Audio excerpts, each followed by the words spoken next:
Assalamualaikum warahmatullahi wabarakatuh. Alhamdulillah rabbil alamin wassalatu wassalamu ala asyrafil anbiya wal mursalin sayyidina Muhammad wa ala alihi wa sahbihi ajma'in. Rabbi shrah li sadri wa yassir li amri wahlul 'uqdatam min lisani yafqahu qawli. Amma ba'du. Kita sambung balik kitab kita ni, kitab Sahih Fiqh Sunnah karangan Abu Malik Kamal bin As-Sayyid As-Salim. Ulama Mesir lah. Okey, seterusnya kita sambung muka surat 128. Warisan hak lebih-lebih lagi hak tak cerita dah. Antara perbincangannya warisan bagi janin yang masih dalam kandungnya. Maksudnya ngandung tiba-tiba pak yang mati kau dengan ganung cerita dia. Okay, janin yang masih dalam kandungan termasuk ahli waris juga, dia kata dah. Jika terpenuhi dua syarat berikut. Pertama, diketahui dengan pasti keberadaan janin dalam perut ibunya saat meninggalnya pemberi warisannya. Orang hak mati tu pak dia ke siapa bah? Tapi siapa-siapa pun dah. Jadi yang kait pemberi warisan tu memang ada.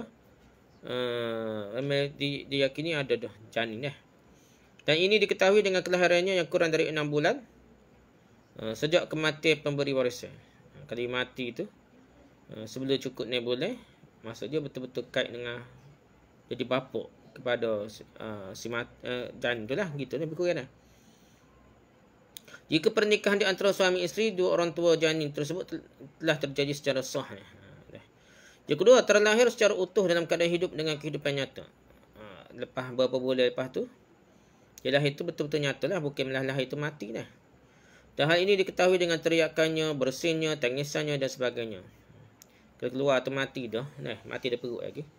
Tak terlibat dah. Diriwayatkan dari Jabir dan Al-Miswar bin Makhramah, keduanya mengatakan Rasulullah SAW bersabda, la yarisus sabiyyu hatta yastahilla sarikhan. Seorang bayi tidak mewarisi kecuali terakhir dalam keadaan menangis. Terlahir dalam keadaan menangis. Dalam maksudnya lahir itu bunyi tiupnya dah. Baru dikira hidup dah. Sahih dari Ibn Majah, Al-Hakim lihat Al-Irwa Al-Ghalib. Okey. Apakah yang dilakukan terhadap harta warisan jika telah dipastikan ada janin di perut seorang ibu? Disimpulkan dari buku Ahkamut Tifl karya Syekh Ahmad Isawi, halaman 82, terbitan Al-Hijrah. Dia karangan ulama, adalah ulama Mesir ke apa ni. Menarik juga dia. Dia topik tertentu lah, dia tidak luas sangat dah. Tapi dia ringkas padat yang mudah kita faham dah. Kalau kitab tua, kitab turuk ni panjang dah, bahkan kita payah jejak sikit dah. Tambah-tambah bahasa Arab lemah lagi dah. Jadi hak moden ni ada juga untuk mempermudah lah, buku-buku untuk mempermudah pemahaman dah. Okey, seterusnya apa kita perlu buat kalau pasti betul dah janin tu akan lahir dan tak matilah, kita kata dah. Tak mati dari perut dah. Pertama, jika janin itu bukan ahli waris atau terhalang oleh ahli waris yang lainnya berdasarkan semua pertimbangan. Nak bincang kat panjang lah kita bincang sebelum ni lah. Ya, jadi banyak peringkat-peringkat terhalang. Jadi ahli waris terhalang tu kena timbang berlaku lah dah. Maka tidak dialokasikan sedikit pun dari harta warisan tersebut untuknya jika dihalang dah. Jika terhalang oleh sebab ada anak lelaki dah, dia ni cucu dah. Tak boleh lah dia dah. Gitulah dah. Dan langsung dibahagi kepada para ahli waris tersebut tanpa menunggu kelahiran janin tersebut. Jadi ada dah penghalang, ada pok dia dah. Tuk mati, pok dia ada, jadi baby ni tak boleh dah. Tak sedap tunggu dah. Nak bagi atas aku memang kena beri terus lah. Hak mana ada tak melibatkan dia lah, janin lagi dah. Yang kedua, jika janin itu ahli waris sementara tidak ada ahli waris lain bersamanya, atau ada ahli waris lain bersamanya tapi terhalang olehnya dan orang yang diwarisinya juga telah wafat, maka para ulama fiqh telah sependapat bahwasanya juga dan orang yang diwarisinya juga telah wafat, maka para ulama fiqh telah sependapat bahwasanya seluruh warisan itu ditahan pembahagiannya hingga janin itu lahir ke dunia dahulu agar perkaranya menjadilah. Jadi dia tidak ada pok dia, jadi tidak ada penghalang dia boleh terima saka warisan, maka tunggu dia lahir lah, biar tentu dia hidup dulu dah. Barulah kita kira dah. Lambatlah kiraan, tunggu berapa bulan dulu, tunggu dia lahir, barulah kita kira faraid dah. Kira faraid setelah dia lahir lah. Yang ketiga, jika janin itu ahli waris sementara bersamanya terdapat ahli waris lainnya yang tidak terhalang olehnya dan mereka semua menyatakan rela untuk tidak dibahagikan harta warisan tersebut hinggalah anak tersebut lahir dan tidak menuntut dibahagikan, maka harta warisan itu ditahan hingga janin itu lahir. Jadi sepatutnya ahli waris lain tu tidak terhalang olehnya untuk jadi macam ayah dia kan. Ayah budak-budak tu sekat lah kalau dia boleh ke ayah dia kan. Ni tak ada orang yang boleh menyekat budak tu. Dan juga tidak menyebabkan dia ni macam asabah ataupun ni hak lebih-lebih. Dia tidak menghalal ashabul furuq kita kata hak pecahan hak boleh dalam Quran tu. Jadi budak kecil ni maksudnya orang lain boleh tunggu ataupun tak tunggu pun tak apa dah gitulah. Yang keempat, jika jika para ahli waris menuntut hak mereka, maka jumhur ulama berpendapat dengan perincian sebagai berikut. Orang yang tidak mewarisi dengan keberadaan janin walaupun hanya berdasar perkiraan, maka ia tidak diberi apa-apalah. Misalnya saudara laki-laki dari semati. Sebab jika diperkirakan bahawa janin tersebut ialah anak laki-laki, maka ia tidak mewarisi apa-apa pun. Jadi orang ada kemungkinan boleh sekat. Jadi tak sebut lagi lah gitu dia kata dah. Adik-adik lelaki semati tu tak boleh bagi lagi. Takut-takut hal lain anak lelaki dia. B. Orang yang dibahagiannya tidak mengalami perubahan dengan perkiraan apapun, maka diberikan sesuai bahagiannya. Sedangkan sisanya ditahan. Misalnya ibu dan isteri dengan keberadaan anak lelaki dan janin yang dikandung oleh isteri dari orang yang meninggal tersebut. Sebab bahagian ibu tidak berkurang dari 1/6. Dan bahagian isteri tidak berkurang dari 1/8, baik janin yang dikandung isteri dari orang meninggal itu hidup atau maupun mati. Jadi ada beradik-beradik lain.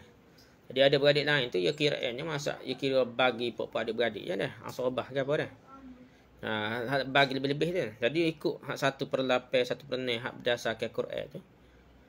Budak dalam janin perut ni lahir sebagai hidup kau, mati kau, ia tidak jejah pada harta saka untuk isteri.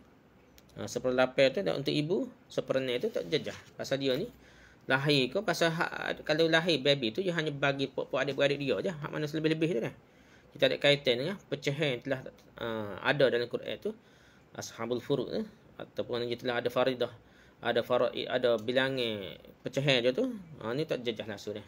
Jadi tak ada masalah nak bagi pokok dulu pun dah. Yang C. Orang yang bersebahagiannya dapat mengalami perubahan dan ia termasuk ashabul furuq diberi kebahagiaan yang terkecil. Seperti isteri dengan keberadaan janin di perutnya. Jadi dia tak ada anak lain dah. Janin perut ni kalau lahir jadi kurang dah. Dia jadi kurang bergaya. Kalau dia tidak lahir, mati dia perut ke apa, maka bahagia dia jadi banyak gitulah dah. Jadi dan dia belum punya anak sebelumnya lagi, maka dia kena beri bahagian terkecil. Sepatutnya boleh 1/4 kau. Sebab tok lelaki mati, dia boleh 1/8 dulu. Kalau diandaikan dia ada anak dah. Sebab bagiannya dengan memperkirakan keberadaan janin ialah 1/8 dan dengan memperkirakan ketiadaannya ialah 1/4 lah. 1/4 daripada harta saka. Kalau tak ada anak, kalau ada anak jadi 1/8. Kita beri 1/8 dulu, 1/4 tunggu 1/8 lagi. Nak cukup 1/4 tunggu tentu dulu. Kalau dia boleh anak tak boleh beri lah. Jika ternyata janin itu dilahirkan dalam keadaan hidup sementara ia berhak terhadap porsi bahagian lebih banyak, maka ia menerima bahagian tersebut. Jika ternyata ia hanya berhak memperoleh porsi bahagian yang lebih kecil, maka ia mengambil bahagian menjadi haknya dan mengembalikan sisanya pada ahli waris lainnya. Tengoklah keadaan. Boleh beri 1/8 lah. Lagi hak lebih-lebih lagi tengok keadaan. Dia kalau tidak kena bagi ke oleh pula jadi pasal pula dah. Okay, jika janin lahir dalam keadaan wafat, maka ia tidak berhak terhadap warisan sedikit pun. Dan semua harta warisan dibahagi kepada para ahli waris tanpa memperhitungkan janin tersebut. Itu boleh ni. Kalau janin itu lahir dalam keadaan wafat. Aku balik katakan pada kes terakhir ini semestinya kita memperkirakan kehamilan itu yang biasanya tidak lepas dari 6 kemungkinan. Janin terlahir dalam keadaan meninggal dunia. Yang kedua, janin terlahir dalam keadaan hidup sebagai anak lelaki. Yang ketiga, janin terlahir dalam keadaan hidup sebagai anak perempuan. Kes lain-lain ya. Yang keempat, janin terlahir dalam keadaan hidup sebagai anak lelaki dan anak perempuan kembar. Yang kelima, janin terlahir dalam keadaan hidup sebagai 2 anak lelaki kembar. Yang keenam, janin terlahir dalam keadaan hidup sebagai 2 anak perempuan kembar. Jadi kes ni lain-lain berlaku dah. Selanjutnya kita pecahkan persoalannya berdasarkan tiap-tiap perkiraan tadi, lalu kita tahan bahagian terbesar untuk janin dan kita berikan sisanya kepada para ahli waris lainnya. Selesai budak-budak ni lah. Lepas tu baru beri ke orang lain lah. Jika ternyata jangan terlahir seperti yang kita perkirakan, maka kita berikan padanya bahagian ditahan tersebut. Jika tidak seperti yang kita perkirakan, maka kita kembalikan sisanya kepada para ahli waris yang lainnya berdasarkan bahagian yang berhak mereka terima. Jadi gitulah tak. Okey, nak bagi dulu. Saya tunggu buat baby ni lahir lah. Okey, warisan bagian orang yang tenggelam, terbakar dan tertimpa keruntuhan. Jika ada 2 orang atau lebih yang saling mewarisi meninggal dunia, macam serentak dah. Pada satu peristiwa maut yang menyebabkan kematian secara massal, seperti tenggelamnya kapal yang menewaskan penumpangnya, bangunnya, amruk, kebakaran dan selainnya, maka mereka memiliki 5 keadaan sebagai berikut. Jika ada saka ni, nak kira siapa dulu mati. Masalah aksiden, masalah kapal tenggelam, masalah kena timbul runtuhan. Jadi tak tahu mana soal siapa dia mati dulu. Jadi kena fikir, kena buat step-step ni lah. 5 perkara ni. Pertama, diketahuinya sebahagian dari mereka wafat lebih dahulu daripada yang lainnya, makanya wafat kebelakangnya, walaupun dah selisih waktunya hanyalah sebentar, mewarisi yang wafat lebih dahulu dah.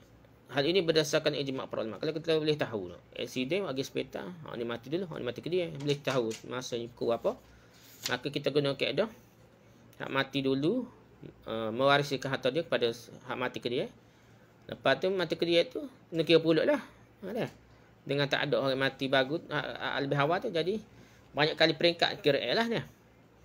Yang kedua, dipastikan bahawa kematian mereka secara bersamaan dalam satu waktu, maka tidak ada mewarisi di antara mereka. Hal ini pun berdasarkan ijma' para ulama. Kalau mati serentak, tergelai ke apa, ataupun kita tahulah mati serentak. Kalau khabar, orang tak tahu, aksiden. Kita tengok tu mati belakang dan tak tahu siapa yang mati dulu, kita kira mati serentak lah.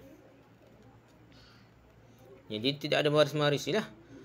Yang ketiga, keadaannya tidak diketahui secara pasti apakah mereka wafat secara bersamaan ataukah sebahagiannya wafat lebih dahulu daripada yang lainnya. Tak tahu dah.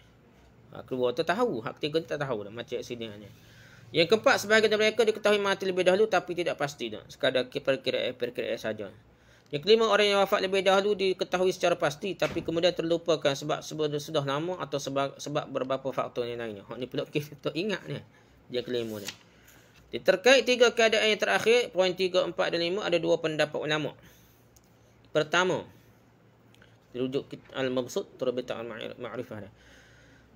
Jadi pertama, tidak ada mewarisi di antara mereka. Ini merupakan mazhab jumhur ulama dari Abu Hanifah, Malik, Asy-Syafi'i. Kita tak tahu dah. 3, 4, 5 tak tahu ni. Sama ada lupa, sama ada tak tahu dia siapa yang mati dulu, tak mewarisi. Pendapat ini disepakati oleh Abu Bakar, Umar bin Khattab dan Zaid bin Sabit. Hujah pendapat ini sebab keberhakan masing-masing dari keduanya terhadap harta warisan sahabatnya, orang yang berhak diwarisinya, tidak diketahui secara pasti. Sedangkan keberhakan ini berlandaskan sebabnya jelas. Apa yang sebabnya tidak meyakinkan, maka keberhakan itu tidak dapat ditetapkan. Jadi tak kira tak boleh lah saka. Dia pun mati dah. Nak kira boleh saka kan dah. Tak tahu mana soal mati dulu dah. Yang kedua, masing-masing dari mereka mewarisi yang lainnya kecuali harta yang diwarisinya dari sahabatnya itu. Ini pendapat kedua lah. Maksudnya orang itu mewarisinya dari harta yang lama, adapun harta yang baru diwarisinya dari sahabatnya wafat bersamanya, maka tidak boleh dibahagikan kecuali pada para ahli warisnya masing-masing yang masih hidup. Ini pendapat Imam Ahmad tentang satu keadaan. Yang ini saat terjadi sengketa dan perselisihan di antara para ahli waris. Pendapat ini juga diriwayatkan dari Ali dan Ibn Mas'ud. Ujian pendapat ini adalah sebab keberhakan masing-masing dari mereka terhadap harta warisan yang lainnya sudah diketahui, iaitu kehidupannya. Sedangkan sebab yang menghalang ini masih diragukan lagi. Siapa yang mati dulu lah. Kerana ia harus berpatokan pada kehidupannya hingga memperolehi keyakinan yang lain. Sementara sebab yang menghalangi iaitu kematiannya sebelum kematian orang yang diwarisinya masih diragukan lagi. Maka penghalang tidak dapat ditetapkan dengan keraguan. Kecuali pada harta yang diwarisi oleh masing-masing keduanya kerana dalam keadaan darurat. Wallahu a'lam. Kata wallahu a'lam. Tapi kalau kita kira nak mudah mengira kak, tak pening kepala kak, tak adilah pendapat pertama dia. Dia tak tahu kak, kira mati serentak. Supaya nak mati serentak, jadi itu harta hak siapa-siapa ada ni kira bagi saka masing-masing lah. Harta ini bagi saka ni, harta ni pun bagi saka ni, mati serentak . Jadi tak payah nak kira lah. Perusahaan ni nak kira. Jadi gohok lah pening kepala lah. Warisan bagi anak zina. Macam mana anak zina? Boleh saka tidak? Pewarisan anak zina ditetapkan dari jalur ibunya dan mewarisi dari pihaknya. Sebab hubungannya dengan ibunya adalah hubungan yang hakiki, tidak mengandungi keraguan lagi. Jadi harta saka mak dia boleh terima, harta saka pak je tak boleh terima dah. Adapun tentang penisbatannya kepada orang yang menzinai ibunya, menurut jumhur ulama tidak ditetapkan. Dan keduanya tidak saling mewarisi walaupun orang itu mengakui anak tersebut sebagai anaknya dari perzinahan. Kalau yang mengaku ni anak zina, dia tak boleh bin pun tak boleh dah. Lepas tu dia tak boleh juga mewarisi harta saka dah. Nasab ialah kenikmatan. Nikmat kata nasab keturunan ni. Maka tidak diberlakukan pada perzinahan yang sudah jelas sebagai satu kejahatan. Jika seorang lelaki tidak mengakui bahawasanya anak tersebut ialah anaknya dari perzinahan, sementara ibu anak tersebut adalah budak yang tidak bersuami, sementara syarat-syarat pengakuan membuktikan nasab anak kepadanya, maka penisbatan anak itu kepadanya dapat ditetapkan dalam rangka untuk kebaikan dan perlakuan berdasarkan zahiriah zahir saja. Jika salah satunya wafat, maka diwarisi oleh yang lainnya.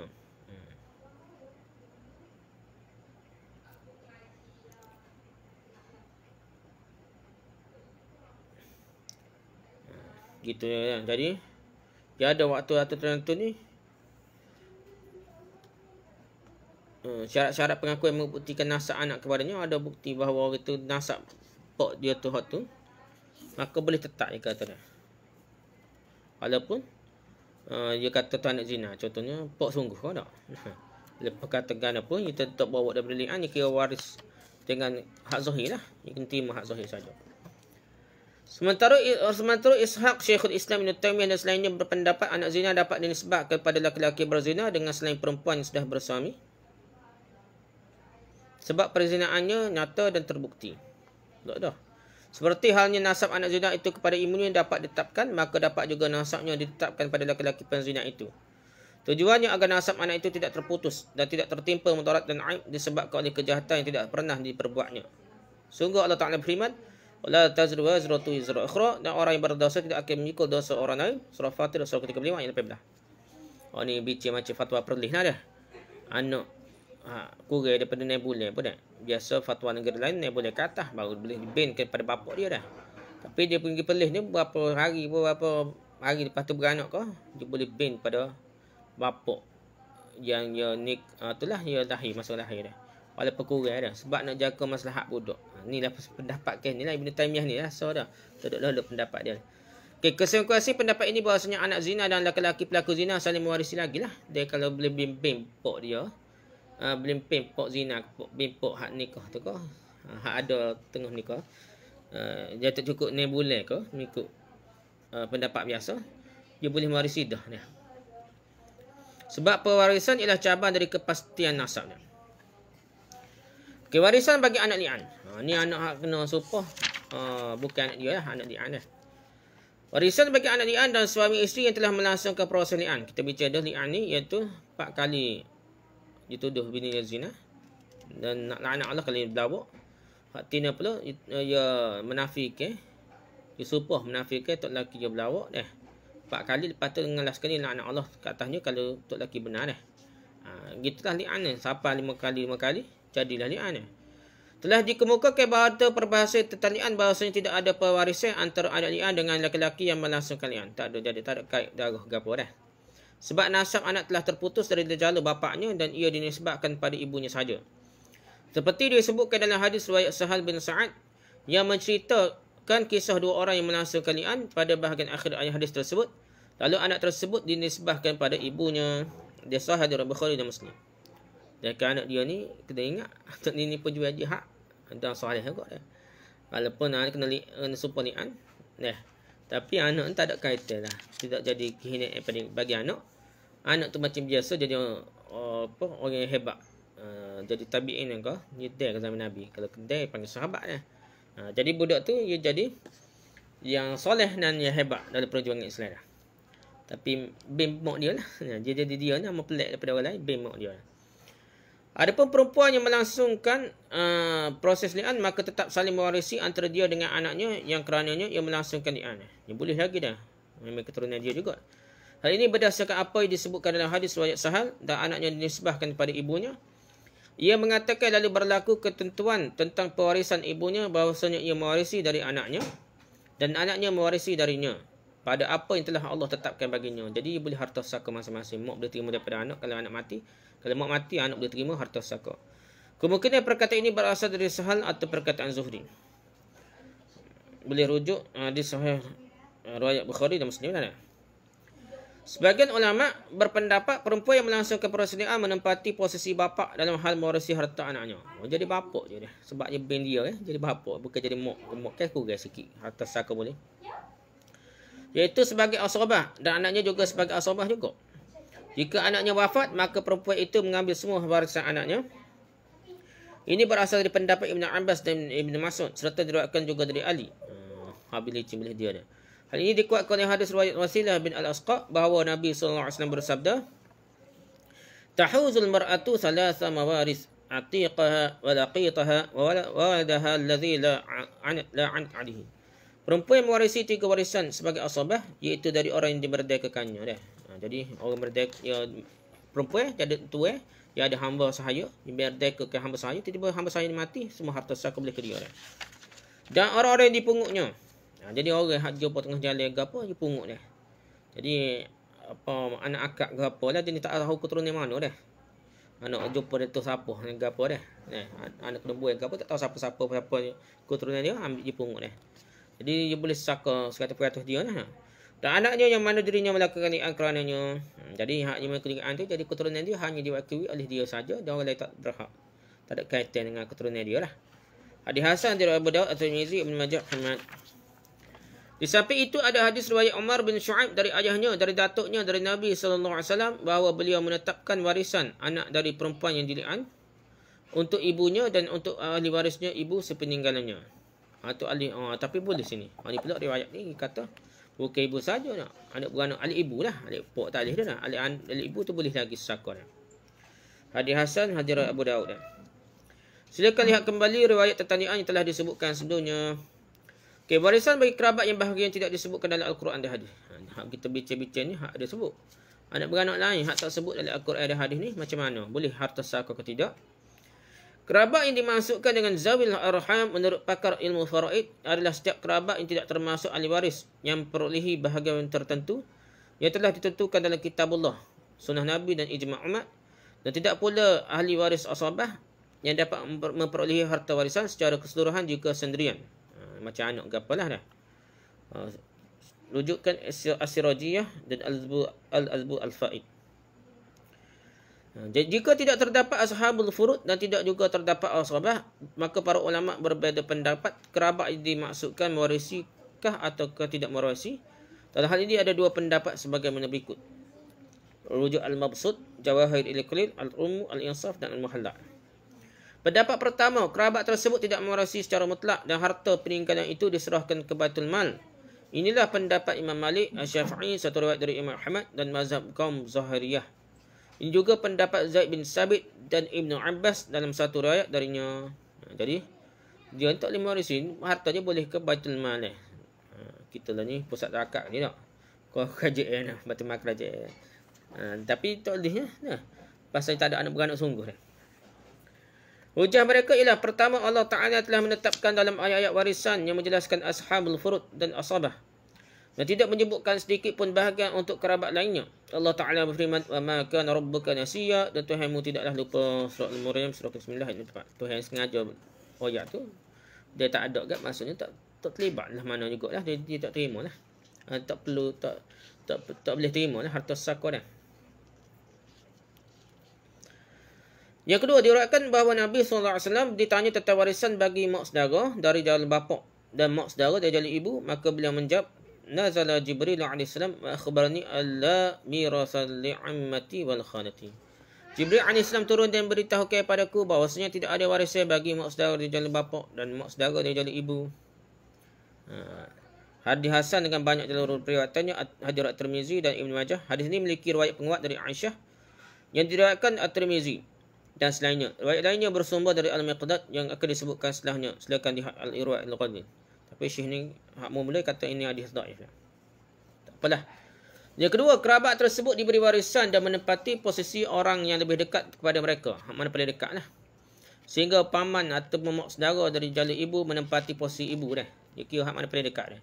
Dan mak saudara dari jalan bapa menempati posisi bapa. Yang mana tak ada kan, cari paling dekat dah. Demikianlah seterusnya.